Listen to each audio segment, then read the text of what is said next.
আসসালামু আলাইকুম। সবাইকে স্বাগত জানাচ্ছি আমার দেশ মিড ডে নিউজে। সঙ্গে আছি আমি মাহবুবুর রহমান ইমন। শুরুতেই শিরোনাম। শাহবাগে ফের মুখোমুখি শিক্ষক পুলিশ। আজ রাতেই ইসলামাবাদে ফিরছে ইরানি প্রতিনিধি দল, জানালো ইরানের রাষ্ট্রীয় গণমাধ্যম। হামলার পর অসংলগ্ন ট্রাম্প। আস্থা নষ্ট করছে যুক্তরাষ্ট্র, আলোচনায় যাবে না ইরান। গত এক মাসে তেল বিক্রি করে ইরানের আয় বেড়েছে 40%। শুনছিলেন সংবাদ শিরোনাম, এবার বিস্তারিত। সুপারিশপ্রাপ্ত প্রাথমিক সহকারী শিক্ষকেরা নিয়োগপত্রের দাবিতে আন্দোলন শুরু করেছেন। রোববার সকাল 10টার দিকে জাতীয় জাদুঘরের সামনে থেকে একটি মিছিল শুরু করেন তারা। মিছিল নিয়ে সড়কের ওপর যেতে চাইলে বাধা দেয় পুলিশ। বাধা পেয়ে শাহবাগে জাদুঘরের সামনে অবস্থান নিয়েছেন তারা। এ সময় তারা প্রতিশ্রুতি নয়, বাস্তবায়ন চাই, শ্রেণীকক্ষে যেতে চাই, শিক্ষার্থীরা অপেক্ষায়, দেরির বোঝা বইব না, নিয়োগ ছাড়া ফিরব না ইত্যাদি স্লোগান দেন। আন্দোলনকারীরা বলেন, আমরা 2.5 মাস আগে সুপারিশপ্রাপ্ত হয়েছি, কিন্তু আমাদের এখনো নিয়োগপত্র দেয়া হয়নি, এমনকি কিছু জানানো হয়নি। দাবি আদায় না হওয়া পর্যন্ত আন্দোলন চলবে। তেহরানে আকস্মিক ফিরে যাওয়া ইরানি প্রতিনিধি দলের একটি অংশ আজ রোববার রাতেই আবার ইসলামাবাদ পৌঁছাবে। ইরানের রাষ্ট্রীয় সংবাদ সংস্থা ইরনার বরাত দিয়ে তাসনিম নিউজ এজেন্সি এ তথ্য জানিয়েছে।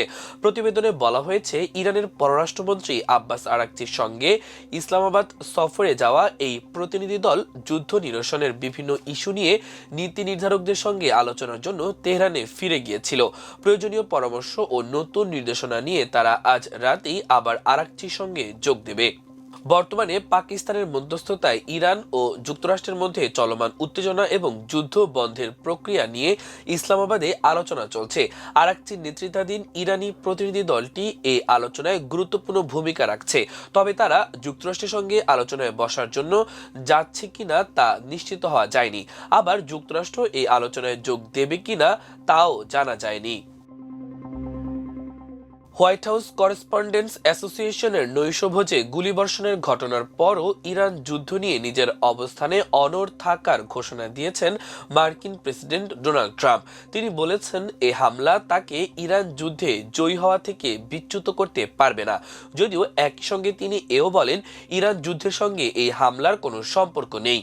স্থানীয় সময় গতকাল শনিবার রাতে ওয়াশিংটন হিলটন হোটেলে এই হামলার ঘটনার পর হোয়াইট হাউসে আয়োজিত এক জরুরি সংবাদ ব্রিফিংয়ে ট্রাম্প বলেন, ইরান যুদ্ধে জয়ী হওয়া থেকে কোনো কিছুই আমাকে আটকাতে পারবে না। আমি জানি না এই হামলার সঙ্গে যুদ্ধের কোনো সম্পর্ক আছে কিনা, তবে এখন পর্যন্ত আমাদের কাছে থাকা তথ্য অনুযায়ী আমি মনে করি না এর পেছনে কোনো যোগসূত্র আছে। অবশ্যই এর আগে সাংবাদিকদের সঙ্গে আলাপকালে ট্রাম্প কিছুটা সংশয় প্রকাশ করে বলেছিলেন, হামলার পেছনে ইরান যুদ্ধের সংশ্লিষ্টতা আছে কিনা তা বলা মুশকিল। অর্থাৎ ট্রাম্পের কথায় কিছুটা অসংলগ্নতা আছে। আবার হামলার পর পালানোর সময় তাকে পড়ে যেতেও দেখা গেছে। হামলাকারীদের একজন লোন উলফ বা নিঃসঙ্গ হামলাকারী হিসেবে বর্ণনা করে ট্রাম্প জানান, তদন্তকারীরা হামলার প্রকৃত উদ্দেশ্য খুঁজে বের করার চেষ্টা করছেন। ট্রাম্প আরও বলেন, তেহরানের আলোচনার প্রস্তাব পছন্দ না হওয়ায় তিনি মার্কিন প্রতিনিধিদের পাকিস্তান সফর বাতিল করেছেন। তিনি এ সময় নিজের পেশা সম্পর্কে বলেছেন, এর চেয়ে বেশি বিপজ্জনক কোনো পেশা আছে এটা আমি কল্পনাও করতে পারি না। এর আগে ওয়াশিংটন হিলটন হোটেলে বিভিন্ন সংবাদ মাধ্যমের হোয়াইট হাউস সংবাদদাতাদের নৈশভোজের অনুষ্ঠান চলাকালে গুলির ঘটনা ঘটে। এই নৈশভোজে অংশ নিয়েছিলেন প্রেসিডেন্ট ডোনাল্ড ট্রাম্প ও ফার্স্ট লেডি মেলানিয়া ট্রাম্প। গুলির শব্দ শোনার পর জরুরি ভিত্তিতে প্রেসিডেন্ট ও ফার্স্ট লেডিকে নিরাপদে সরিয়ে নেন নিরাপত্তার দায়িত্বে থাকা সিক্রেটস সার্ভিসের সদস্যরা। পরে ট্রাম্প হোয়াইট হাউসে ব্রিফিং রুমে সাংবাদিকদের ব্রিফিং করেন। অনুষ্ঠানটি সম্পর্কে ট্রাম্প বলেন, এটি ছিল বাক স্বাধীনতার প্রতি উৎসর্গ করা একটি আয়োজন, যার উদ্দেশ্য ছিল ঐক্য গড়ে তোলা। ট্রাম্প বলেন, ওয়াশিংটন হিলটন হোটেলে নৈশভোজের অনুষ্ঠান চলাকালে গুলির ঘটনায় সন্দেহভাজন হামলাকারীর কাছে একাধিক অস্ত্র ছিল, আর সন্দেহভাজন এই হামলাকারী একজন সম্ভাব্য হত্যাকারী। মার্কিন সিক্রেট সার্ভিসের কিছু অত্যন্ত সাহসী সদস্য এই সন্দেহভাজন হামলাকারীকে ধরে ফেলেন। ওয়াশিংটনের যে হোটেলে এই নৈশভোজের আয়োজন করা হয়েছিল সেটি বিশেষভাবে নিরাপদ নয় বলে মন্তব্য করেন ট্রাম্প। হোটেলটি 1965 সালে চালু হওয়ার পর থেকে এখানে বহু গুরুত্বপূর্ণ রাজনৈতিক অনুষ্ঠান হয়েছে।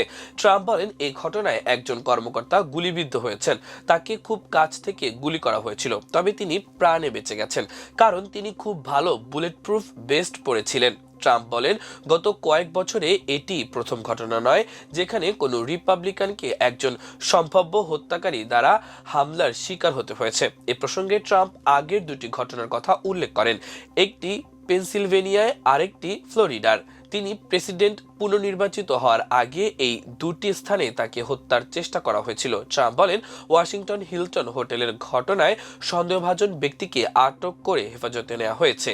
তিনি এই সন্দেহভাজন ব্যক্তিকে খুবই অসুস্থ মানসিকতার মানুষ বলে বর্ণনা করেন।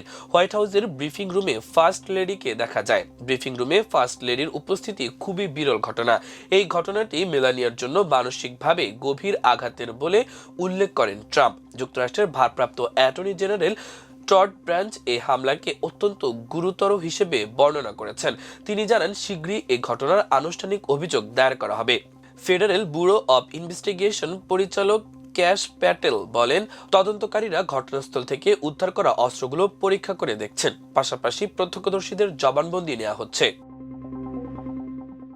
যুক্তরাষ্ট্র চলমান পদক্ষেপ পারস্পরিক আস্থা নষ্ট করছে বলে মন্তব্য করেছেন ইরানের প্রেসিডেন্ট মাসুদ পেজেশকিয়ান। শুধু তাই নয়, যুদ্ধবিরতি সংলাপের পথকেও জটিল করে তুলছে। ফলে যুক্তরাষ্ট্রের বৈরী আচরণ ও অপারেশনাল চাপ বন্ধ না হলে অগ্রগতি সম্ভব নয় বলেও উল্লেখ করেন তিনি।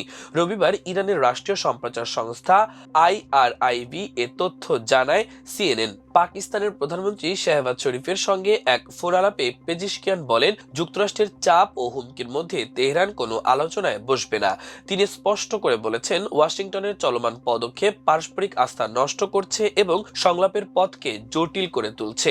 যুক্তরাষ্ট্রের বৈরী আচরণ ও অপারেশনাল চাপ বন্ধ না হলে অগ্রগতি সম্ভব নয়। প্রেসিডেন্ট মাসুদ পেজেশকিয়ান আরও বলেন, সমস্যা সমাধানের পরিবেশ তৈরি করতে হলে প্রথমে যুক্তরাষ্ট্রকে অপারেশনাল বাধা, বিশেষ করে ইরানের বন্দরগামী জাহাজের ওপর আরোপিত অবরোধ তুলে নিতে হবে। অন্যদিকে শাহবাজ শরীফ আশ্বাস দেন যে ইসলামাবাদ আঞ্চলিক শান্তি ও নিরাপত্তা নিশ্চিতে আন্তরিক প্রচেষ্টা চালিয়ে যাবে।